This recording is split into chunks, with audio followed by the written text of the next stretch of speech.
আবু যার গেফারি রাদিয়াল্লাহু তাআলা আনহু বলেন, রাসূল সাল্লাল্লাহু আলাইহি ওয়াসাল্লাম বলেছেন, ইসবিহু ইবনে আদম আলা কুল্লি সুলামা সাদাকা। আদম সন্তান, আদমের ছেলে মেয়ে সকাল করে, সকালেই তাকে প্রত্যেক জোড়ের বিনিময়ে, জয়েন্টের বিনিময়ে, দুইটা যেখানে এক জায়গাতে জমা হয়েছে হাড়, সেই জয়েন্টের বিনিময়ে তাকে দান করতে হবে। এই কথাটা আল্লাহ রাসূল বললেন। তারপরে বলছেন, অবিকুল্লে তাসবিহাতিন সাদাকা, সুবহানাল্লাহ বললে দানের নেকি হয়। অবিকুল্লে তাহমিদাতিন সাদাকা, আলহামদুলিল্লাহ বললে দানের নেকি হয়। অবিকুল্লে তাহলিলাতিন সাদাকা, লা ইলাহা ইল্লাল্লাহ বললে দানের নেকি হয়। অবিকুল্লে তাকবীরাতিন সাদাকা, আল্লাহু আকবার বললে দানের নেকি হয়। ও আমরিন বিল মারুফে সাদাকা, ভালো কাজের আদেশ করলে দানের নেকি হয়। ও নাহিন আনিল মুনকারে সাদাকা, মন্দ কাজের নিষেধ করলে দানের নেকি হয়। ওয়া ইয়াজজি রাকাতাজ যোহা, আর সব মিলে যত নেকি হয় চাস্তের 2 রাকাত সালাতে তত নেকি হয়। লম্বা হয়ে গেল, কথা মনে ধরে রাখতে পারেননি। ঘুম থেকে উঠে আদম সন্তানকে প্রত্যেক জোড়ের জয়েন্টের বিনিময়ে দান করতে হবে। মনে রাখবেন একটা কথা, 5 ওয়াক্ত সালাত আদায় করে জান্নাত পাওয়া যায়, জান্নাত কিনা যায় না। মনে রাখবেন একটা কথা, রমজান মাসে সিয়াম পালন করে জান্নাত পাওয়া যায়, জান্নাত কিনা যায় না। মনে রাখবেন, হজ কবুল হয়ে গেলে জান্নাত পাওয়া যায়, জান্নাত কিনা যায় না। তাসবিহ তাহলিল জিকির আজকার করে কোরআন তেলাওয়াত করে জান্নাত পাওয়া যায়, জান্নাত কিনা যায় না। শুধুমাত্র দান করে জান্নাত কিনা যায়। সবচেয়ে ইবাদতের জগতে সবচেয়ে শক্তিশালী, ক্ষমতাধর, পাওয়ারফুল, ভিন্ন ধরনের ইবাদত হলো দান। ইবাদত হিসেবে এর চেয়ে শক্তিশালী ইবাদত পৃথিবীতে নেই, এর ক্ষমতাই ভিন্ন। রাসূল সাল্লাল্লাহু আলাইহি ওয়াসাল্লাম বলছেন, ইন্না সাদকাতা তুতফি হাররাল কবরে, দান কবরের শাস্তিকে বন্ধ করে দিতে পারে। রাসূল সাল্লাল্লাহু আলাইহি ওয়াসাল্লাম বলেছেন, ইন্না সাদকাতা সিররি তুতফি গাযাবার রাব্বে, গোপন দান আল্লাহর রাগকে মিটিয়ে দেয়। রাসূল সাল্লাল্লাহু আলাইহি ওয়াসাল্লাম বলছেন, ইন্না সাদকাতা তুতফিল খাতিয়াতা কামা ইতফিল মাউন নারা, নিশ্চয় দান পাপকে মিটিয়ে দেয়, পানি যেমন আগুনকে নিভিয়ে দেয়। ওর আলোচনাই ভিন্ন। সম্মানিত দিনী ভাই বোন, বলছিলাম রাসূল সাল্লাল্লাহু আলাইহি সাল্লাম বললেন, সুবহানাল্লাহ বললে দানের নেকি হয়, আলহামদুলিল্লাহ বললে দানের নেকি হয়, লা ইলাহা ইল্লাল্লাহ বললে দানের নেকি হয়, আল্লাহু আকবার বললে দানের নেকি হয়, ভালো কাজের আদেশ করলে দানের নেকি হয়, মন্দ কাজের নিষেধ করলে দানের নেকি হয়। সব মিলে যত নেকি হয়, চাস্তের 2 রাকাত সালাত আদায় করলে তত নেকি হয়। আবার বুরায়দা রাদিয়াল্লাহু তাআলা আনহু বলেন, রাসূল সাল্লাল্লাহু আলাইহি ওয়াসাল্লাম বলেছেন, ফিল ইনসানে সালাসামে সিত্তুনা মাফসালান, আদম সন্তানের গায়ে, মানুষের শরীরে 360টি জোড়া জয়েন্ট রয়েছে। এই কথা মুহাম্মদ সাল্লাল্লাহু আলাইহি ওয়াসাল্লাম বলেন। তারপরে বলছেন, ও আলাইহি আইয়াতাসাদ্দাকা আন কুল্লি মাফসিলিন মিনহু, ওর জন্য উচিত, আদম সন্তানের ছেলে মেয়ের উচিত প্রত্যেকটা জয়েন্টের বিনিময়ে দান করবে, দান করুক। এই কথা বলতেই সাহাবীগণ বলছেন, মাইয়াতুকা ইয়া রাসূলুল্লাহ, আল্লাহ রাসূল এটা আবার কে পারবে? প্রত্যেকটা জয়েন্টের বিনিময়ে মানুষ দান করতে পারে? এটা তো পারবে না কেউ, এত টাকা কার আছে, কে পারবে? তখন আল্লাহ রাসূল বলছেন, শোনো শোনো শোনো শোনো, ফাইনলাম তাস্তাতে ফাইনলাম ইয়াস্তাতে আহাদুম মিনকুম, তোমাদের কোনো ব্যক্তি যদি প্রত্যেকটা জয়েন্টের বিনিময়ে দান করতে না পারে, তাহলে মাতাতুন নোখা মিনাল মসজিদ, মসজিদে যে সিকান পড়ে আছে, থুথু পুঁটা পড়ে আছে, ময়লা পড়ে আছে, এটা যদি ঝাড়ু দিয়ে পরিষ্কার করে সরিয়ে দেয়, তাহলে সব জোড়ের বিনিময়ে দান করে যত নেকি হবে, মসজিদ পরিষ্কার করে তত নেকি হবে। 1 2 রাসূল সাল্লাল্লাহু আলাইহি ওয়াসাল্লাম বললেন, এটা যদি সম্ভব না হয়, তাহলে ইমাতাতুল আযা আনিত তারিক, রাস্তা থেকে কষ্টদায়ক জিনিস সরিয়ে দিলে সব জোড়ের বিনিময়ে যত নেকি হবে, রাস্তা থেকে কষ্টদায়ক জিনিস সরিয়ে দিলে তত নেকি হবে। মনে রাখবেন, রাস্তাঘাট বন্ধ করা হরতাল কিয়ামত পর্যন্ত হারাম। এখানে আপনার গলির সামনে, আপনার খলির সামনে একটা কুকুর মরে পড়ে আছে, মেয়র সাহেবকে গিয়ে লোকজন দিয়ে পরিষ্কার করতে হবে, এমন কথা আল্লাহর নবী বলেননি। আপনি পরিষ্কার করে দিবেন। রাসূল সাল্লাল্লাহু আলাইহি ওয়াসাল্লাম বলছেন এই লোকটা জান্নাতে চলে গেছে। কেন? রাস্তা একটা গাছ পড়েছিল, কেটে সরিয়ে দিয়েছে এই জন্য। হাদিস বুখারী মুসলিম। রাসূল সাল্লাল্লাহু আলাইহি ওয়াসাল্লাম বললেন, যখনই রাস্তা নিয়ে গন্ডগোল হবে তখন যা ছিল তার ডবল করে দাও, বাড়িঘর ভেঙে দিতে হবে। বাড়িঘর ভেঙে রাস্তা করতে হবে, এটা মুহাম্মদ সাল্লাল্লাহু আলাইহি ওয়াসাল্লামের কথা। যখনই রাস্তা নিয়ে গন্ডগোল হবে তখন তাকে ডবল করে দাও, এটা আল্লাহ রাসূলের আদেশ। রাস্তার বিষয়ের সাথে রাসূলের কোনো আপোষ নেই। সাহাবীগণ বলছেন যে আমাদের তো বসার কোনো জায়গা নেই, আমরা রাস্তায় বসে একটু কথা বলতে চাই। তখন আল্লাহ রাসূল বলছেন না না না না না, রাস্তায় বসা যাবে না। তখন সাহাবীগণ বলছেন যে বসাই লাগবে। তখন আল্লাহ রাসূল বলছেন যে বসাই যদি লাগে তাহলে 4-5টা হক আদায় করতে হবে।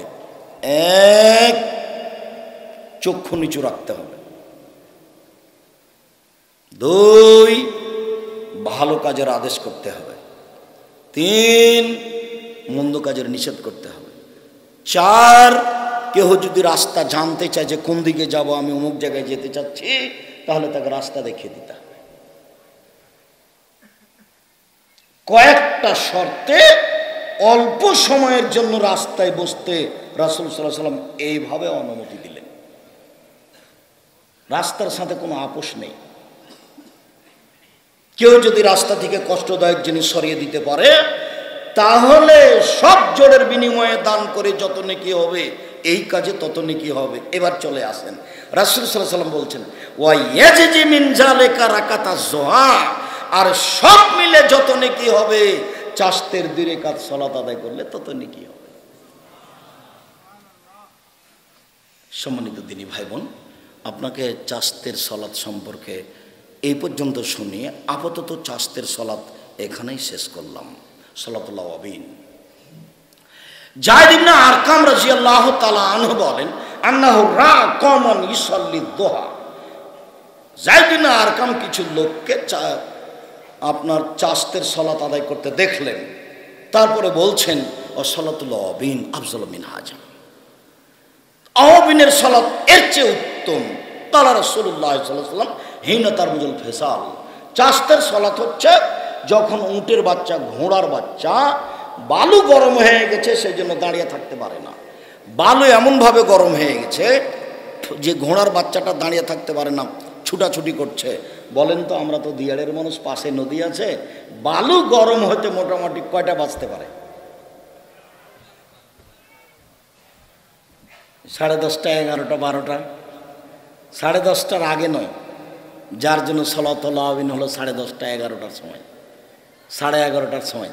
কিভাবে চাঁপাইনবাবগঞ্জ জেলাতে মহিলা বৈঠকে বুবুরা বলে দিলেন যে মাগরিবের পরে চাষতের সালাত আদায় করো, 6 রাকাত সালাত বুবু, মাগরিবের পরে সালাতুল আবিন পড়ো বুবু, 6 রাকাত বুবু, সালাতুল আবিন। কিয়ামত পর্যন্ত সময় থাকলো। আমি আব্দুর রাজ্জাক, আপনার দিনী ভাই, এবং আমি চাঁপাইনবাবগঞ্জ জেলার মানুষ। বহু মানুষে বলে আব্দুর রাজ্জাক বিন ইউসুফ চাঁপাইনবাবগঞ্জে আসতে পারবে না, কথা বলতে পারবে না। জাতির সাথে আমি আব্দুর রাজ্জাক বিন ইউসুফ প্রতারণা করিনি। জাতির যদি রাস্তাঘাট করে দিতে না পারি, জাতির যদি স্কুল কলেজ করে দিতে না পারি, জাতিকে আমি চূড়ান্ত সঠিক ধর্ম দিতে পারবো ইনশাআল্লাহ। আমি আব্দুর রাজ্জাক বিন ইউসুফ 32 বছরে কোনোদিন অপ্রয়োজনীয় বাক্য বলিনি, 32 বছরে কোনোদিন কেসা কাহিনী বলিনি, 32 বছরে কোনোদিন মানুষের কাছে পথ খরচ চাইনি। আমি আব্দুর রাজ্জাক বিন ইউসুফ আমার জন্মভূমিতে বক্তব্য দিতে পাবো না? মানে এমন আছে চাঁপাইনবাবগঞ্জ জেলাতে তিনি বক্তব্য দিতে পাবেন, আর আমি আব্দুর রাজ্জাক বিন ইউসুফ বক্তব্য দিতে পাবো না? আমি এক জেলায় ঢুকতে পাবো না? অবাক কথা। আমি এই মাটিতে জন্ম নিয়েছি, এই মাটিতে না চলে আমি পড়াশোনা করেছি। খাজা খায়রুল্লাহ আমার পাশে বসে আছেন, ইনি আমার ক্লাসমেট। আমি প্রথমে বুঝতে পারিনি, তো মানে চেহারাটা একটু কেমন কেমন লাগলো। পরে যখন বলেছে তখন আমি বলছি তুই যে এখানে বসে আছিস বক্তব্য দিচ্ছিস তা তো আমি বুঝতে পারিনি।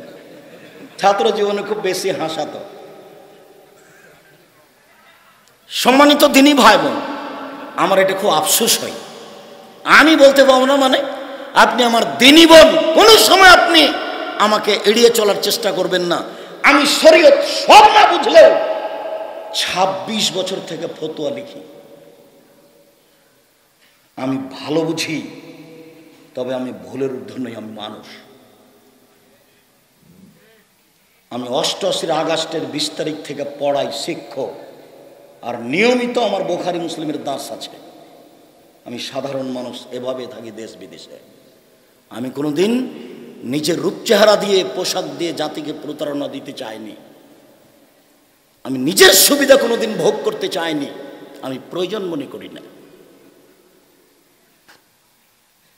ঢাকা বিমানবন্দর একদিন বসে আছি, তো চিটাগাংয়ের একজন লোক বলছে, কথা একটু নরম করে বললে হয় না? তো আমি বলছি যে হয় না, এই জন্যতে বলি। আবার বলছে কথা একটু নরম করে বললে হয় না?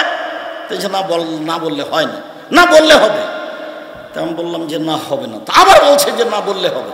তখন আমি বলছি এই মুহূর্তে ঢাকা বিমানবন্দর জরিপ করা হোক, যত লোকে দেশে বক্তব্য দেয় আমি আব্দুর রাজ্জাক বিন ইউসুফ, আমার কথা মানুষ বেশি মেনে চলে, এটা যদি না হয় আমি আপনার সঙ্গে ওয়াদা করলাম আর কোনোদিন জাতির সামনে যাব না। তখন বলছে ঠিক বলেছেন, আপনার কথা মেনে আমি চলি। আমি আধুনিক মানুষ ছিলাম না, আমি অত্যাধুনিক ছিলাম। এমন কোনো অন্যায় পৃথিবীতে নাই যেটা আমি করিনি, কিন্তু আপনার বক্তব্যের পরে সব ছেড়ে দিয়েছি। আমার একটা মনে সাধ ছিল, কোনোদিন আপনার সাথে দেখা হলে আমি এইভাবে আপনাকে দুটা কথা বলবো। এই বলে জড়িয়ে ধরে নিয়ে সব কত কি বললো, তার কোনো একটা বাহিরের মানুষ এইভাবে কথা শুনে, আর আমি চাঁপাইনবাবগঞ্জ জেলাতে কথা বলতে পাবো না? আমার দিনী বোনেরা আমাকে এড়িয়ে চলবে? তোমার নেতাই ভুল বলেছে, তোমার হুজুর ভুল বলেছে, মাগরিবের পরে 6 রাকাত সালাতুল আবিন নয়, কিয়ামত পর্যন্ত সময় থাকলো আমি আব্দুর রাজ্জাক বিন ইউসুফ শরীয়ত তদন্ত করি। আমি ফতোয়া লিখি কলমে, 26 বছর থেকে কলমে ফতোয়া লিখছি। আমার পত্রিকার নাম মাসিক আল ইতেসাম পত্রিকা। আমার 12 জন মুফতি আছে, এক একজন মুফতির পিছনে মাসিক বেতন আছে 70 থেকে 80,000। আমার প্রতিষ্ঠানে 250 জন শিক্ষক শিক্ষিকা আছে, প্রতি মাসে বেতন লাগে 30 লক্ষ। জামিয়া সালাফে ডাঙ্গিপাড়া পাওয়া রাজশাহী 26 বিঘা জমির উপর অবস্থান করে। জামিয়া সালাফে রূপগঞ্জ নারায়ণগঞ্জ ঢাকা 51 বিঘা জমির উপর অবস্থান করে। জামিয়া সালাফে তেঘরা বিরল দিনাজপুর 18 বিঘা জমির উপর অবস্থান করে। জামিয়া সালাফে 6 মাইল বাবুগঞ্জ বরিশাল শহরে চলছে 7 বিঘা জমির উপর অবস্থান করবে ইনশাআল্লাহ শহরের পাশে। সারা দেশের বড় বড় জেলাতে জামিয়া সালাফে খুলবো ইনশাআল্লাহ। আমার মনে বড় সাধ, এই জামিয়া সালাফের মাধ্যমে এদেশের ছেলে মেয়েদের বাংলা, ইংরেজি, আরবি উন্নত মানের শিক্ষা দিয়ে জাতির অন্যায়ের বিরুদ্ধে লড়বো। মুখে কলমে মিডিয়ায় ইনশাআল্লাহ লড়বই লড়বো, অন্যায়ের বিরুদ্ধে লড়বো, লড়ে যাচ্ছি, মুখে বলছি। মিডিয়া আমার সামনে দেখতে পাচ্ছেন, কলম একটু পরে আসবে, দেখবেন মাসিক আল ইতেসাম পত্রিকা আছে। আমি আপনার দিনী ভাই, আমি আপনার বাড়ির ছেলে, আপনি আপনার কাছের ছেলে, আপনি আপনার ছেলে, আমি আপনার ভাই, আমি এটা আমার জন্মভূমি চাঁপাইনবাবগঞ্জ। সারা পৃথিবীর বিভিন্ন দেশে গিয়ে কথা বলি, আর চাঁপাইনবাবগঞ্জ জেলাতে ঢুকতে পারি না। আমি নাচল মাদ্রাসাতে বক্তব্য দিতে গেছি, আমাকে বলা হচ্ছে যে আপনি বক্তব্য শেষ করে দেন। 5 মিনিট হয়নি আমাকে বক্তব্য শেষ করে দিতে বলা হচ্ছে। কে সে কে? তার বংশকে, তার জাতিকে বিগত 100 বছর চ্যালেঞ্জ করেছি, সামনে 100 বছর চ্যালেঞ্জ থাকলো। এই ছেলে 32 বছর আগে বলেছি, 30 বছর আগে বলেছি, 20 বছর আগে বলেছি, দোয়া খাতমুল কোরআন, কোনো মায়ের বেটা যদি এটা নবীর দোয়া প্রমাণ করে দিতে পারে, সেদিন থেকে আমি আর বক্তব্য দেব না। এই ছেলে শোনো, 1 পৃষ্ঠা আছে দোয়া, আমি বলেছি যে এটা যদি নবীর দোয়া কেউ প্রমাণ করে দিতে পারে, সেদিন থেকে আমি বক্তব্য দেব না। ধর্মের নামে মিথ্যা আছে, আমি তোমাকে বুঝাতে চেয়েছি। মুকসেদুল মুমিন বইয়ের হেডলাইনে লেখা আছে অবিবাহিত ছেলে মেয়ের পড়া নিষেধ। অবাক হেডলাইন, যে দেখে সেই পড়ে, যে দেখে সেই পড়ে, হেডলাইন এটা। দেখুন এখানে লেখা আছে সফরের পূর্বে স্ত্রী মিলন হলে ছেলে টেরা হয়, ভরা পেটে স্ত্রী মিলন হলে ছেলে কানা হয়, চন্দ্র সূর্য গ্রহণের সময় স্ত্রী মিলন হলে ছেলে ল্যাংড়া হয়। এই কথাগুলি সরাসরি কোরআন মাজিদের বিপরীত। আল্লাহ তাআলা বলছেন নিসাউকুম হারসুল লাকুম ফাতু হারসাকুম আন্না শাইতুম। পৃথিবীর মানুষ তোমাদের স্ত্রী তোমাদের জমি, তোমাদের স্ত্রী তোমাদের ক্ষেত। তোমরা তোমাদের জমিতে আসো, তোমাদের খেতে আসো, তোমাদের ইচ্ছা মতো সকালেই কি, বিকালেই কি, দুপুরেই কি, ভরা পেটে কি, সফরের পূর্বেই কি, জন্মগ্রহণ লাগলে কি আর না লাগলে কি। আমি যেভাবে বললাম আমার হায়াত পর্যন্ত সময় থাকলো এইভাবে উল্টে ধরার মানুষের হাতে কোনো ক্ষমতা নেই। তবে আমি মানুষ। চাষতের সলাৎ 10:30, আওয়াবিনের সলাৎ 10:30, 11টার সময়, 11:30টার সময় 2 রাকাত মনে রাখবেন, ওটা চাষতের চেয়ে বেশি দামি। আমি অনুবাদক। এবার চলেন সলাতুল হাজা। এবার আরো সজাগ থাকবেন। উপস্থিত বৈঠকের মুসলিম বোন, দয়া করে কথা বলবেন না। আপনাকে দেখলে আমার খুব কষ্ট হয়। নিজের রূপ চেহারা জাতিকে দেখিয়ে জাতিকে জাহান্নামের দিকে ঠেলে দিয়ে নিজেকে শিক্ষিত মনে করিয়েন না। রাসূল সাল্লাল্লাহু আলাইহি সাল্লাম বলছেন, যতবার আমি জাহান্নাম দেখেছি ততবারই দেখছি জাহান্নাম বলতে নারী আর নারী, জাহান্নাম বলতে নারী আর নারী, জাহান্নাম বলতে নারী আর নারী। মুহাম্মদ সাল্লাল্লাহু আলাইহি সাল্লাম বলছেন, পৃথিবীর মানুষ সিনফান মিন আহলিন নার, 2 শ্রেণীর মানুষ জাহান্নামে যাবে, আমি তাদের দেখিনি। 2 শ্রেণীর মানুষ জাহান্নামে যাবে, আমি তাদের দেখিনি। ওরা জাহান্নামে যাবে, তবে আমি তাদের দেখিনি। এক কম মাহুম সেয়াতুন, 1 শ্রেণীর মানুষ, তাদের হাতে থাকবে লাঠি, কাজ নাবিল বাকারে, গাভীর লেজের মতো। লাঠির এক দিক চিকন, এক দিক মোটা। লাঠির এক দিক চিকন হবে, এক দিক মোটা হবে। এজন্য বেহান্নাস, তা দিয়ে তারা মানুষকে মারবে, এরা জাহান্নামে যাবে। আরেক শ্রেণীর মানুষ নিসাউন, মহিলা, কাশিয়াতুন, কাপড় পরে থাকে, আর ইয়াতুন, উলঙ্গ। এটা তার মুখের ভাষা। হাদিস বুখারী মুসলিম। আমি তার মুখের ভাষার আরবি শব্দগুলো বাংলা করছি। নিসাউন, মহিলা, কাশিয়াতুন, কাপড় পরে থাকে, আর ইয়াতুন, উলঙ্গ। মমিলাতুন, তারা পুরুষকে নিজের দিকে আকৃষ্ট করে। মায়লাতুন, তারা নিজেরা পুরুষের দিকে আকৃষ্ট হয়। লায়াত খোল্লান জানা, তারা জান্নাতে যাবে না। তারা জান্নাতে যাবে না, যাবেই না। ওরা জান্নাতে তো যাবে না, যাবেই না। ওলা ইয়াজিদনা রিহা, তারা জান্নাতের গন্ধ পাবে না। ফাইনা রিহা লা তুজাদ মিন মাসরাত কাদা ওয়া কাদা, যে জান্নাতের গন্ধ 1 বছরের দূরত্ব পথ থেকে পাওয়া যায়। হাদিস মুসলিম। বিবেচনা আপনার। আবু হুরায়রা রাদিয়াল্লাহু তাআলা আনহু বলেন, রাসূল সাল্লাল্লাহু আলাইহি ওয়াসাল্লাম বলেছেন, 3 শ্রেণীর মানুষ জাহান্নামে যাবে। 1, মধুমনুল খাম, যারা নিয়মিত বিড়ি, তামাক, জর্দা, সিগারেট, গুল, নেশাদার দ্রব্য খায়, পান করে, তারা জাহান্নামে যাবে। 2, আর রাজরাতু মিনান নিসায়ে, পুরুষের বেশধারী নারী, যারা পুরুষের জুতা স্যান্ডেল পরে, যারা পুরুষের শার্ট প্যান্ট পরে, যারা পুরুষের পোশাক পরে, তারা জাহান্নামে যাবে। 3, ও দায়ুস আল্লাযী কুরফিয়া লিল খাবাসা, দায়ুস, যে তার বাড়িতে বেহায়াইয়ের সুযোগ দিয়েছে, সে হলো দায়ুস, ও জাহান্নামে যাবে। এই কথা রাসূল সাল্লাল্লাহু আলাইহি ওয়াসাল্লাম বলেন। আপনি আমার দ্বীনি বোন, আপনি একজন মুসলিম বোন, আপনার ভদ্রতা কামনা করি। ভদ্রতা বজায় রেখে চুপচাপ এক খেয়ালে বসে থাকুন। কেউ যদি আপনার গায়ের উপর দিয়ে চলে যায় তবুও কথা বলবেন না। আমি আপনার কিছু না কিছু উপকার করবই করবো ইনশাআল্লাহ। আপনার কিছু না কিছু উপকার করবই করবো ইনশাআল্লাহ। আর এখন যে প্রয়োজনীয় সালাত বলতে চাচ্ছি সেটা আপনাকে দিয়ে বলতে চাচ্ছি, খেয়াল করেন আপনি। আবু হুরায়রা রাদিয়াল্লাহু তাআলা আনহু বলেন, দাখালা ইব্রাহিম কারিয়াতান বিসারাতা, ইব্রাহিম আলাইহিস সালাম তার স্ত্রী সারাকে নিয়ে একটা গ্রামে প্রবেশ করলেন। অফিহা জাব্বারুন মিনাল জাবাবেরা, সেই গ্রামে ছিল স্বৈরাচারী শাসক। ফাকির আল্লাহু, তাকে বলা হলো দাখালা ইব্রাহিম মাহু ইমরা হে হাসান নিসায়ে মিনাল আরব, একজন পুরুষ আপনার এলাকায় ঢুকেছে, তার সাথে একজন মহিলা রয়েছে, সে হচ্ছে আরব ভূখণ্ডে সবচেয়ে সুন্দরী। অত্র বুখারী মুসলিমের বিবরণে বিদ্বানগণ বলতে চেয়েছেন, হাওয়া থেকে নিয়ে কিয়ামত পর্যন্ত যত নারী এসেছে, যত নারী আছে, যত নারী আসবে, সবার চেয়ে সুন্দরী সারা। আর না হলে বিদ্বানগণ বলতে চেয়েছেন, ওই সময়ে ইব্রাহিম আলাইহিস সালামের যুগে পৃথিবীতে যত নারী ছিল সবচেয়ে সুন্দরী ছিলেন সারা। বিবরণে বোঝা যায়, বিবরণে সারা পৃথিবীর সবার চেয়ে হতে পারে, বিবরণে ওই যুগে যত নারী ছিল তার মধ্যে সবার চেয়ে সুন্দরী হতে পারে। ফাকির আল্লাহ, তাকে বলা হলো, মানে হে আল্লাহ তিমাক, ইব্রাহিম আপনার সাথে যে মহিলা রয়েছে সে কে? তখন ইব্রাহিম আলাইহিস সালাম বলেন, হে উখতি, এ আমার বোন। সুম্মা রাজা ইলাইহা, তারপর স্ত্রীর কাছে গেলেন।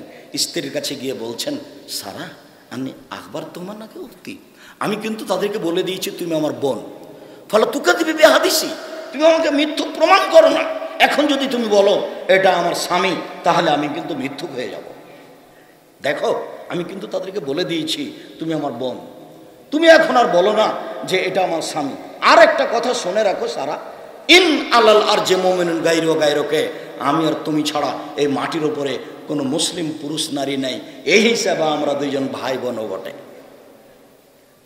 মাটির উপরে আমরা দুইজন ছাড়া পুরুষ নারী, মোমেন পুরুষ আর নেই কেউ, মোমেন নারী আর কেউ নেই, মাত্র দুইজন।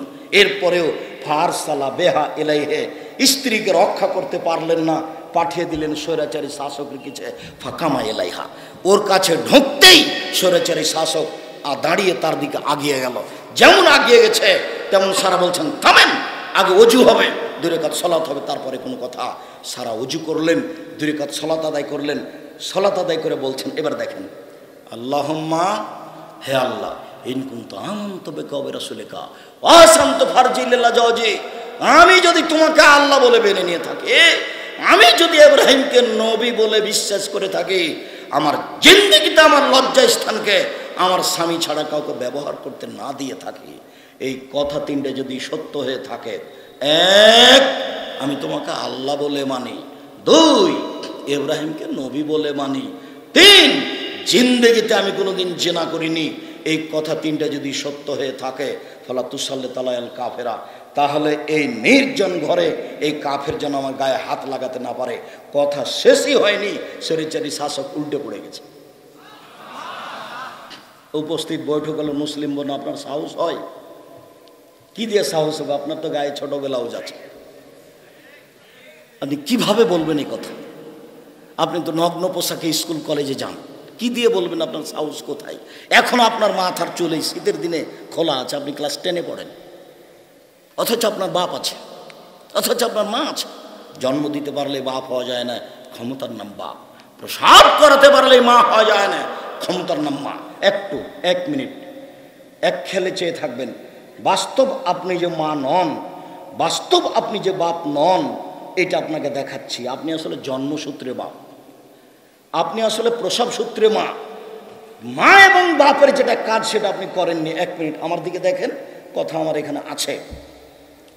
জাবের রাদিয়াল্লাহু তাআলা আনহু বলেন যে আমি রাসূলের সাথে যুদ্ধ করে আসছিলাম, মদিনায় এখন ঢুকবো। তো আল্লাহ রাসূল বলছেন, এই সব তোমরা থামো, রাত্রে এখানে থাকবো, সকালে মদিনায় ঢুকবো। তখন জাবের বলছেন, আল্লাহর নবী, আমি নতুন বিবাহ করেছি, আমাকে বাড়ি যেতে দেন। তখন আল্লাহ রাসূল বলছেন, নতুন বিবাহ করেছো? বিক্রাম না সাইয়্যিবা, তুমি কুমারী মেয়ে বিবাহ করেছো না তালাক প্রাপ্তা মেয়ে বিবাহ করেছো? তখন আমি বললাম, সাইয়্যিব, আমি তালাক প্রাপ্তা মেয়ে বিবাহ করেছি। তখন আল্লাহ রাসূল আমাকে বলছেন, আরে হাল্লা বিক্রাম তোলায় বোকা, তুমি কুমারী মেয়ে কেন বিবাহ করলে না? অবিবাহিতা মেয়ে কেন বিবাহ করলে না? তুমি তার সাথে খেলতে, ও তোমার সাথে খেলতো, তুমি তার সাথে খেলতে, ও তোমার সাথে খেলতো। আল্লাহ রাসূল সাল্লাল্লাহু আলাইহি ওয়াসাল্লাম এই পর্যন্ত বললেন। এবার আপনি জাবের কথা শোনেন। জাবের রাদিয়াল্লাহু আনহু বলছেন, আল্লাহর নবী, আমার বাপ উহুদের যুদ্ধে শহীদ হয়েছেন, 6 জন মেয়ে রেখে, আমার 6টা বোন আছে। আমার বোনদের সমবয়সের মেয়েকে আমি বিবাহ করতে চাইনি 4টা কারণে। আমার স্ত্রী যেন আমার বোনদের দেখাশোনা করতে পারে, বোন না, ও যেন আমার বোনদেরকে শিষ্টাচার দিতে পারে। 2, অতল্য বোন না, ও যেন আমার বোনদেরকে শিক্ষা দিতে পারে। 3, অতুরাজ্জাল বোন না, ও যেন আমার বোনদের মাথার চুল চিরুনি করে দিতে পারে। 4, অতাকুমা আলাইহিন না, ও যেন আমার বোনদের উপরে পাহারাদার হিসাবে থাকে। আপনার স্ত্রী আপনার মেয়ের জন্য পাহারাদার, হাদিস বুখারী মুসলিম, আমি ভুল বলিনি।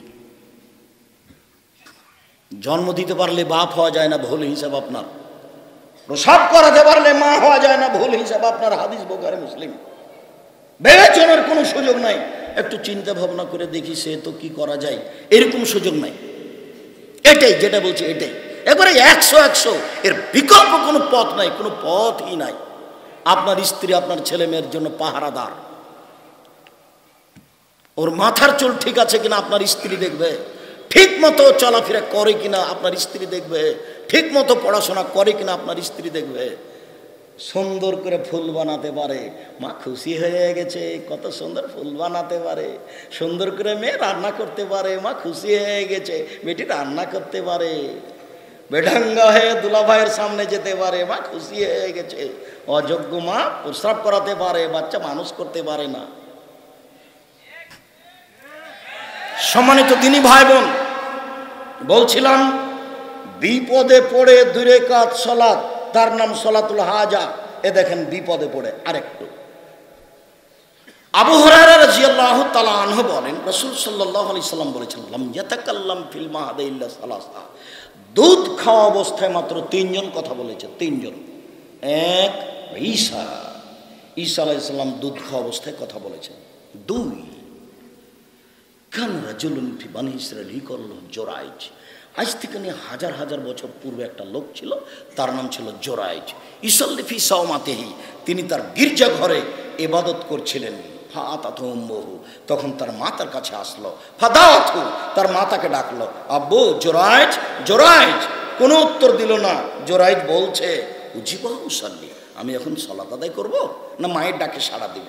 আমি এখন সালাত আদায় করব না মায়ের ডাকে সাড়া দিব? এটা করতে করতে একটু দেরি হয়ে গেছে।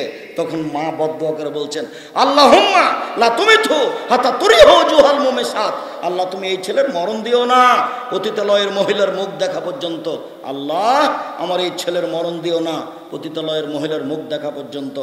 আল্লাহ তুমি আমার এই ছেলের মরণ দিও না একটা বদনাম দুর্ঘটনা ঘটনার পূর্ব পর্যন্ত। এই বলে মা চলে গেলেন। ফাতাহ রাজলাতল, তাৎক্ষণিক একটা মহিলা চলে এসেছে। ফাতাকাল্লামাতহু, তার সাথে জেনার কথা বলল। ফাআবা, জোরাইজ উল্টা ফিরলেন, ছি ছি ছি ছি, বলো কি তুমি?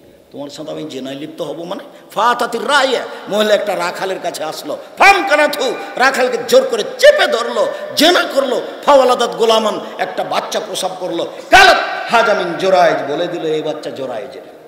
ফাতাহু, জনগণ তার গির্জা ঘরের কাছে আসলো। ফাকাসসারুহু, গির্জা ঘরকে ভেঙে একবার ধুলা ধুলা করে দিল। ওয়ানজালাহু, টেনে হেঁচড়ে তাকে রাস্তায় নামিয়ে দিল। ও সাব্বুহু, তারা অকথ্য ভাষায় গালি দিল। ফাকামা জোরাইজ, এবার জোরাইজ দাঁড়ালেন।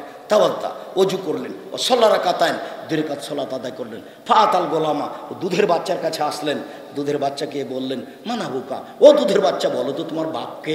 দুধের বাচ্চা বলছে, আবিয়ার রাই, আমার বাপ হচ্ছে রাখাল। কালু নাম বিসমাতাকা বিদ্যাহাবে, জনগণ বলল, গ্রামবাসী জোরাইজ তোমার ঘরটা স্মরণে দিয়ে বানিয়ে দেবো। কালালা ইল্লা বিত্তিন, না আমার ঘর স্মরণে দিয়ে বানাতে হবে না, মাটি দিয়ে বানাতে হবে। যাহাই ছিল তাহাই করিতে হইবে। হাদিস মুসলিম। উপদেশ বই একটা আলোচনা আছে, আল্লাহ ভরসা। জানি না আমি আপনার কাছের মানুষ, শুধু মুখের ভালোবাসাই সবাই আজকে উপস্থিত হয়েছেন। আপনি মনে করিয়েন না যে আমি বক্তব্য দিয়ে কাজ শেষ করি। আমি কলমে কাজ লিখি, দিন ধর্ম লিখি, অনেক বই আছে, সেগুলো আপনাকে মূল্যায়ন করতে হবে। মাসিকা লিতেসাম পত্রিকা আমি বের করি 12 জন মুক্তি দিয়ে, 50টা প্রশ্নের উত্তর আছে, সেগুলো আপনাকে দেখতে হবে। অনলাইন আল ইতেসাম টিভি মিডিয়া, নিজস্ব জামিয়া সালাফের মিডিয়া আছে, তার মাধ্যমে দিন প্রচার করে থাকি। আমি মুখে বলি, কলমে লিখি, মিডিয়ায় দিন প্রচার করে আসছি। আমি মানুষ হিসাবে ভুলের ঊর্ধ্বে নই, তবে আমি জীবন বাজি রেখে চেষ্টা চালিয়ে যাচ্ছি। আমি আপনার বাড়ির মানুষ, আমি আপনার ঘরের মানুষ। কোনো জায়গায় যদি হিংসা করে আপনি চলে যান, জবাব আপনাকে দিতে হবে, আমাকে দিতে হবে না। তবে আমি দৃঢ় বিশ্বাসী, আপনাকে আমি ফাঁকি দিতে আসিনি, আপনার কাছে আমি কিছু চাইতে আসিনি। পয়সাপাতি আমার পিছন দিয়ে হাঁটে, আমাকে ঘুরে যাওয়া লাগে না। আপনি ভাবেন কি 30 লাখ টাকা মাসে বেতন লাগে এক মাসে? আমাকে যদি দিতে বলা হয়, আমি মরা পর্যন্ত যদি উপার্জন করিতে 1 মাসের বেতন হবে না। আমি তো বলি আমি হচ্ছে কচুর পাতার পানি। চাঁপাইনবাবগঞ্জে বলে, আরে ও তো কচুর পাতার পানি, মানে কচুর পাতার উপরে পানি আছে, একটু যখন বাতাস আসে তখন নড়বড় নড়বড় করে। আমি আব্দুর রাজ্জাক বিন ইউসুফ কচুর পাতার পানি। আমার নিজস্ব কোনো ক্ষমতা নাই, না আমার বংশীয় ক্ষমতা আছে, না আমার সাংগঠনিক কোনো ক্ষমতা আছে, না আমার কোনো দলীয় ক্ষমতা আছে। আমি একেবারেই নিঃস্ব মানুষ, এভাবে ঘুরি থাকি। আমার ছেলে মেয়ে ছাত্রছাত্রী 4,250 জন শিক্ষক শিক্ষিকা, সারা দেশ জামিয়া সালাফে দখল করবো, বিদেশ দখল করবো, ইনশাল্লাহ আপনি মনে রাখবেন। আমার একটাই সাহস, আমি জাতির পয়সার ক্ষতি করি না। আপনাদের জামিয়া সালাফে খেলে আমি তার টাকা দিয়ে দিই, আমার এটাই সাহস। আপনাকে আমি দোয়া করতে বলেছি খালি, যে আপনি বলবেন আল্লাহ তুমি জামিয়া সালাফেকে কবুল করো, এটুকু আমার দাবি, অন্য কিছু দাবি নেই। উপরে কবুল হয়ে গেলে সব সহজ, আর যদি উপরে কবুল না হয় তাহলে কিছুই হবে না। সারা দুনিয়া মিলে যদি জড়াজড়ি করে ধরেন কিছুই কাজ হবে না। উপস্থিত বৈঠকের দিনই ভাই আপনাকে এখানে আর একটা অনুরোধ থাকলো, ছেলে মেয়ের উপরে কোনোদিন রাগ করে কিছু বলবেন না, ছেলে মেয়ের উপরে বদদোয়া করবেন না। ছেলে আপনাকে মেরেছে কথাই ঠিক, গালি দিয়েছে কথাই ঠিক, আপনি তাড়াহুড়া করে উঁচু করে ঘরে ঢোকেন, ঘরে ঢোকে 2 রাকাত সালাত আল্লাহকে বলেন, আল্লাহ ছেলে আমাকে ফিরিয়ে দেন, ছেলে আমাকে মারবে কেন, আমি তো এই ছেলে চাইনি, কেন আপনি বললেন তোকে ত্যায্যপুত্র করলাম, তোকে ত্যায্যপুত্র করলাম, তোকে জমি দিব না, তোকে বাড়িতে উঠতে দেবো না, তোকে ডিহিটতে উঠতে দেবো না, এইসব কথার আপনার 5 পয়সা দাম নাই, মরলেই সব জমি নিয়ে নেন। আপনি এই কথা বললেন কেন, কেন বদনাম বদদোয়া করবেন ছেলের জন্য? বাপ মা যদি ছেলের জন্য বদদোয়া করে এবারে হাতে হাতে সেকেন্ডের মধ্যে চলে যাবে উপরে। এ দেখেন তার বাস্তব ঘটনা, কোনো দিন নয়। ছেলে যদি মেরে থাকে, ছেলে যদি গালি দিয়ে থাকে, অন্যায় করেছে, তাড়াহুড়া করে উজু করে ঘরে ঢুকে 2 রাকাত সালাত আদায় করে বলেন। যদি এখনই নিতে হবে মনে করেন তাহলে হাতে এভাবে উঠাবেন, একবারে মাথার উপরে নিয়ে আসবেন। আর যদি স্বাভাবিক চান যে দাও, তাহলে হাতে এভাবে থাকবে, হাত মিলে থাকবে না ফাঁকা থাকবে, এ ব্যাপারে আল্লাহ রাসূল বলেননি, তবে বলেছেন আল মাসালা, স্বাভাবিক চাওয়া হলো এভাবে। আর যখন খুব জরুরি চাওয়া ইস্তেগাসা, তখন হাত বাড়িয়ে দিতে হবে এইভাবে। যদি পানি চাওয়া হয় তাহলে উল্টিয়ে, আর যদি এমনি নিজের প্রয়োজন হয় তাহলে এভাবে। হাত জমাও থাকতে পারে, ফাঁকাও থাকতে পারে, একাধিক দিনের বিবরণ দেওয়া আছে। সম্মানিত দিনী ভাই বোন, চলেন এবার সিদ্ধান্তের সলাত। জমি কিনবো না কিনবো না, এই গরু কিনবো কি কিনবো না, এই বাড়ি কিনবো কি কিনবো না, এ মেয়ের সাথে ছেলের বিবাহ দিব কি দিব না, সিদ্ধান্ত নিতে হবে সলাতুল ইস্তেখারা। জাবের রাদিয়াল্লাহু তাআলা আনহু বলেন, আল্লামা রাসূলুল্লাহ সাল্লাল্লাহু আলাইহি ওয়াসাল্লাম সলাতুল ইস্তেখারা কামা ইয়ালবুনু সূরাতা মিনাল কোরআন। আল্লাহর নবী আমাদেরকে ইস্তেখারার সলাত শিখাতেন, সিদ্ধান্তের সলাত শিখাতেন, যেমনভাবে কোরআন মাজিদের আয়াত শিখাতেন। তিনি একথা বলেন, শোনো, এই যে হাম্মা আহাদুকুম বিল আমরে, যখন তোমাদের কোনো ব্যক্তি কোনো কাজ করতে চাইবে, ফলিসলি রাকাতাইন, সে যেন 2 রাকাত সালাত আদায় করে, বেগাইরিল ফারিজা, ফরজ ব্যতীত। সুম্মালে একুল, তারপরে বলবে, সলাত শেষে বলতে পারে, সালাম ফিরার পূর্বে বলতে পারে, বলবে আল্লাহুম্মা ইন্নী আস্তাগফিরুকা বিইলমিকা ওয়া আস্তাগদিরুকা বিকুদরাতিকা ওয়া আসআলুকা মিন ফাদলিকাল আযীম। আল্লাহুম্মা ইন্নী আস্তাগফিরুকা বিইলমিকা, তোমার বিদ্যে দিয়ে আমি এই কাজের কল্যাণ চাচ্ছি, ওয়াস্তাগদিরুকা বিকুদরাতিকা, তোমার ক্ষমতা দিয়ে আমি এই কাজ করতে চাচ্ছি, ওয়া আসআলুকা মিন ফাদলিকাল আযীম, তোমার কাছে আমি তোমার বড় অনুগ্রহ চাচ্ছি। ইন্নাকা তাকদিরু, তুমি তো পারো, ওলা আকদেরো, আমি তো পারি না, অতালাম, তুমি তো জানো, ওলা আলাম, আমি তো জানি না, অন্ত আল্লামুল গায়ব, আরে তুমি তো সব জানো।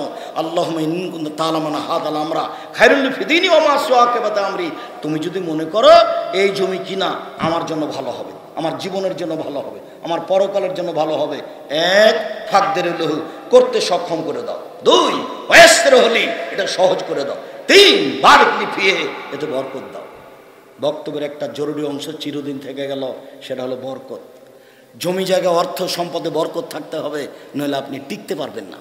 খালি যদি টাকা আসে আর চলে যায় তাহলে বুঝতে হবে বরকত নেই। জমিতে 40 মণ ধান পেয়েছেন, এটা হলো আপনার রুজি, অতিরিক্ত বরকত লাগবে। 20,000 টাকা মাসে পান, এটা হলো আপনার রুজি, অতিরিক্ত বরকত লাগবে। ব্যবসা আপনি লাখ টাকা মাসে ইনকাম করেন, এটা হলো আপনার রুজি, এতে বেশি আরও বরকত লাগবে, নইলে এটা খালি আসবে আর যাবে, আসবে আর যাবে, আপনি কিছু করতে পারবেন না। এই জন্য বরকত ভিন্ন জিনিস।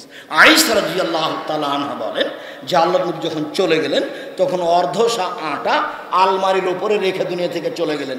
তা আমি ওই আটা থেকেই খাই, রুটি বানাই, অন্য কিছুই নাই, রুটি বানাই খাই, রুটি বানাই খাই, রুটি বানাই খাই। একদিন মনে করলাম, কি রে কতটি আটা আছে, একটু মেপে দেখি তো। আমি মাপলাম, কদিন পর আর নেই। যেটা জিনিস খাচ্ছেন ওটা মাপবেন না, যেই বস্তাতে চাউল নিয়ে এসেছেন ওই বস্তা ওইভাবেই রেখে দেন, নাহলে পাত্রে ঢেকে রাখেন, খেতে থাকেন। 10 দিন পরে মাপবেন না যে কতটি আছে, মাপলে বরকত কমে যাবে। আপনি বিশ্বাস করেন যে রমজান যখন আসবে তখন 20 কেজির একটা কার্টন নেবেন, একটা পাশ খুলে দিয়ে শুধু বিসমিল্লাহ বলে আপনি খেজুর বের করতে থাকবেন আর মানুষকে দিতে থাকবেন, দেখবেন রমজান শেষ হয়ে যাচ্ছে, শেষই হয় না। আর প্রত্যেক দিন হাফ কেজি করে কিনেন, আসে আর যায়, আসে আর যায়, 1 কেজি করে কিনেন, আসে আর যায়। তার মানে বরকত আপনি বুঝতে পারবেন না। আর স্ত্রী যদি হস্তিনী হয় তাহলে বরকত থাকবে না। স্ত্রী তুমি এই কথাতে খুশি হয়েছো, তোমার মাঝে হস্তিনি, এইটাতে তুমি লজ্জা পাও না একটু? এটা তো তুমি লজ্জা পাও না? আমি তো বলেছি যে আপনার স্ত্রীকে আপনার মায়ের স্বভাবে যেতে হবে। আপনার মা 1.5 কেজি 2 কেজি 2 সের 3 সের চাউল রান্না করত, আর আপনার স্ত্রী 150 চাউল রান্না করে। দুপুরে যখন মেহমান আসে তখন আপনাকে বলে কি করবে কি করবে, যেটুকু চাউল রান্না করেছি মেহমানকে দিলে তো শেষ হয়ে যাবে, চানাচুর বিস্কুট দিয়ে বিদায় করে দাও। আপনার স্ত্রী যেখানে রান্না করে সেখানে ফ্রিজ আছে, সেখানে গ্যাসের চুলা আছে। আপনার মা যেখানে রান্না করতেন সেখানে ফ্রিজ ছিল না, গ্যাসের চুলা ছিল না, ছাই হটিয়ে আগুন বের করে খড়খড়ি পোয়ালে দিয়ে ফোঁক দিয়ে আগুন জ্বালিয়ে আপনার মা রান্না করতেন 16 জন মানুষের। আপনারা ছিলেন 12 ভাই বোন। আপনার বাপের স্বভাব ছিল মসজিদ থেকে ফকির ধরে আনা, রাতে 2 জন ফকির নিয়ে এসেছে, আর 2টা বাড়িতে ছিল পাইট কামলা কিষান, সবাই মিলে 16 জন। আপনার মা ঢেকিতে ধান ভেঙে রান্না করে সবকে খাওয়াতো, জাঁতায় আটা পিষে রুটি বানিয়ে সবকে খাওয়াতো। আপনার মায়ের কোনো সমস্যা হয়নি। গত রাতের ঘটনা, একদিনের ঘটনা, রাত 11টার সময় আপনি মেহমান নিয়ে এসেছেন। আপনার মায়ের বয়স তখন 80 বছর। মেহমান নিয়ে এসে বলছেন খালেদা একটু উঠো, একটা মেহমান আছে, একটু খানা পানি ঠিক করা লাগে, গরম করা লাগে। তখন স্ত্রী, হ্যাঁ তুমি রাতে মেহমান নিয়ে আসো, ঢং পেয়েছো, ঢং ধরেছো। এই শব্দ আপনার স্ত্রী, আমার মা শুনে নিয়েছে ওই ঘর থেকে। আপনার মা তাড়াহুড়া করে উঠে, থাকবেটা থাকবেটা, বৌমাকে উঠাতে হবে না, আমি খানা পানি রেডি করে দিচ্ছি, তুমি মানুষকে দাও। এটা আপনার মা, ওটার আপনার বউ। আমি বলেছি আপনার স্ত্রীকে আপনার মায়ের স্বভাবে ফিরে যেতে হবে। আমি বলি না যে আপনার স্ত্রী আপনার মায়ের চেয়ে ভালো নয়, হতেও পারে, কিন্তু আমি বলছি যদি না হয় তাহলে আপনার স্ত্রীকে আপনার মায়ের স্বভাবে ফিরে যেতেই হবে যে কোনো মূল্যে। যদি না ফিরে যায় তাহলে বউ বদলাতে হবে, এই কথাই ঠিক। তার মানে ফকির মিসকিনকে খেতে দিয়ে জান্নাত কিনবো তাহাজ্জুদ পড়ে নয়, ফকির মিসকিনকে খেতে দিয়ে জান্নাত কিনবো, অসহায় মানুষকে খেতে দিয়ে জান্নাত কিনবো। রাসূল সাল্লাল্লাহু আলাইহি ওয়াসাল্লামকে জিজ্ঞাসা করা হলো আইউল ইসলামে খায়, মানুষের জীবনে সবচেয়ে ভালো কাজ কি? মানুষ তো হজ করে, যাকাত দেয়, সালাত আদায় করে, রোজা থাকে, তাসবিহ তাহলিল করে, দান খেরাত করে, মানুষের জীবনে সবচেয়ে ভালো কাজ কি বলেন তো? তখন আল্লাহ রাসূল বলছেন তুতি উত্তম, দুস্থ গরিব ফকির মিসকিন খাওয়াবা, এটা তোমার জীবনে, মানুষের জীবনে সবচেয়ে ভালো কাজ। আপনার স্ত্রী যদি অনুকূলে না হয়, রাতে মেহমান নিয়ে গেছেন, এই যে ঝাঁকি দিয়েছে, পরের দিন আপনি মেহমানকে বলবেন ভাই আমি একটু ব্যস্ত আছি, আপনাকে আমি বাসায় নিয়ে যেতে পারছি না, আপনি মনে কিছু নিয়েন না। এক ঠেলাতে বউ আপনাকে এইভাবে পথে নিয়েছে, অথচ আপনার মায়ের কোনোদিন অসুবিধা হয়নি। আপনার মায়ের স্বভাব ছিল, আপনার বাপের এসব সালাত আদায় করে যখন মসজিদ থেকে বেরোতো তখন এইদিকে ওইদিকে দেখতো কে আছে নাকি। ওই দিকটা মুরব্বী মুসাফির বসে আছে, মুসাফির সাহেব বাড়ি কোথায়? ফরিদপুর। রাতে খেয়েছেন? জি না। চলেন আমার সাথে চলেন। এটা আপনার বাপের স্বভাব ছিল, এই দিয়ে আপনার বাপ জান্নাত কিনেছে, আর আপনি পিছন দিকে হচ্ছেন। বল হিসাব। রাসূল সাল্লাল্লাহু আলাইহি ওয়াসাল্লাম বলছেন মান বাত্তাবিহি আমালুহু লাম ইসরিবিহি নাসাবুহু, যার কর্ম তাকে পিছে হটিয়ে দিয়েছে তার বংশ, তার বাপ তাকে আগে বাড়াতে পারবে না। হাদিস মুসলিম। যার কর্ম যাকে পিছে হটিয়ে দিয়েছে তার বংশ তাকে আগে বাড়াতে পারবে না, তার বাপ মা তাকে আগে বাড়াতে পারবে না। নিজের কর্ম দিয়ে জান্নাত কিনতে হবে, ফকিরকে ভিক্ষা দিয়ে জান্নাত কিনবো। এই ছেলে, তোমাকে আমি বলেছি সেদিন থেকে কতবার তুমি মোবাইলে দেখেছো আচরণ পরিবর্তন করেনি। আমি তোমাকে বলেছি তোমার মাকে বলে দিও আম্মা আমি যখন বাড়ি থেকে বের হব তখন 50টা 100টা 10 টাকা 5 টাকা নোট দিয়েন তো আম্মা আপনি আমার পকেটে। খালি মানুষ আসে বলে যে আমাকে ভিক্ষা দেন, খালি আমি বলি মাফ করো, আমার পকেটে আছে 500 টাকার নোট, আমি দিতে পারি না মা, খালি বলি মাফ করো, খালি বলি মাফ করো। একটা ফকিরকে কত মাফ করো বলবো আম্মা? আমি আপনাকে বলেছি আপনার স্ত্রীকে বলে দিবেন যখন আপনি বের হবেন তখন 100-200 টাকা খুচরা দিয়ে দিবে পকেটে, যত লোক আসবে আপনার স্বামী দিতে থাকবে। 5 টাকা করে দেখ, সারাদিন দিলে 5 টাকা করে কয়টা হয়তো 50টা ফকির, 10টা ফকির 20টা ফকির দিন পার হয়ে যাবে। স্বভাব পরিবর্তন করতে হবে, ফকির ফিরিয়ে দিতে হবে না, ওই স্বভাব পরিবর্তন করতে হবে। ঘরে ঢুকছিলেন দেড়ির মাঝে তো একটা ফকির মানুষ বসে আছে, মোটর সাইকেলে ঢুকছেন, সরো সরো, খাওয়ার সময় ঝামেলা পাকাচ্ছে। তখন আপনার মা শুনে নিয়েছে, না বেটা না বেটা, ফকিরকে এভাবে বলতে হবে না, ওটা আপনার মায়ের, এটা আপনার স্বভাব। আপনার মা ফকিরের সাথে যে আচরণ করেছে আপনাকে তার চেয়ে ভালো আচরণ করতে হবে। ও তুমি ভিক্ষা চাচ্ছ, খেতে চাচ্ছ নাকি? তো একটু সরে বসো। আম্মা খালেদা শোনো, এই যে দরজা একটা ফকির আছে, ও মনে হয় খেতে চেয়েছে, তুমি আগে একটা খাওয়ার দিয়ে দাও তো, আগে খাওয়ার দাও। তারপর অন্য কাজ করো। আপনাকে এই স্বভাবে গড়ে উঠতে হবে। সম্মানিত দিনী ভাই বোন, সিদ্ধান্তের সলাৎ ফাইন কুনতা তাআলামুনা হাদ আলামরা শারুল ফি দিনি ওয়াজ মাস ও আকিবাতে আমরি, যদি মনে করেন আল্লাহ, যদি মনে করো আল্লাহ তুমি যে এই কাজটা আমার জন্য ভালো নয়, আমার জীবনের জন্য ভালো নয়, আমার পরকালের জন্য ভালো নয়, তাহলে ফাসরিফু আন্নি, আমার থেকে ওটা সরিয়ে দাও আর আমাকে তার থেকে সরিয়ে দাও। আব্দুল্লাহ খায়রান মিনহু, ওর চেয়ে ভালো একটা করে দাও। এর নাম সলাতুল ইস্তেখারা। কাজ করলেই, সিদ্ধান্ত নিলেই এই 2 রাকাত সলাত দিয়ে সিদ্ধান্ত নেবেন। এরপরে 9 নম্বরে ছিল সলাতুত তাসবিহ। যেহেতু সলাতুত তাসবির হাদিস ঠিক নয়, কাজে এই আলোচনা আমরা করি না। সম্মানিত দিনী ভাই বোন, খুব ভদ্রতা বজায় রেখে দীর্ঘ সময় ধরে চুপচাপ বসে আছেন, আমি আপনাদের বসে থাকাতে খুশি হয়েছি। আল্লাহ আপনাদের যাজায় খায়ের দান করুক, আল্লাহুম্মা আমিন। সম্মানিত মেয়র সাহেব এসেছেন, আপনাদের সাথে সালাম কালাম করবেন। আমার কথা শেষের দিকে চলে এসেছি। 22-23 ডিসেম্বর জামিয়া সালাফিয়া ডাঙ্গিপাড়া রাজশাহীতে সম্মেলন আছে, যাবেন। আর সবাই বই পুস্তক নিয়ে যাবেন, মুখ কলম মিডিয়া 3টে আমার দাবি থাকছে। আপনি আমার দিনী বোন, আপনি আমার দিনী ভাই। এই মর্মে এ পর্যন্ত বলে কথা শেষ করলাম। সুবহানাক আল্লাহুম্মা ওয়া বিহামদিকা আশহাদু আল্লা ইলাহা ইল্লা আনতা আস্তাগফিরুকা ওয়া আতুবু ইলাইক।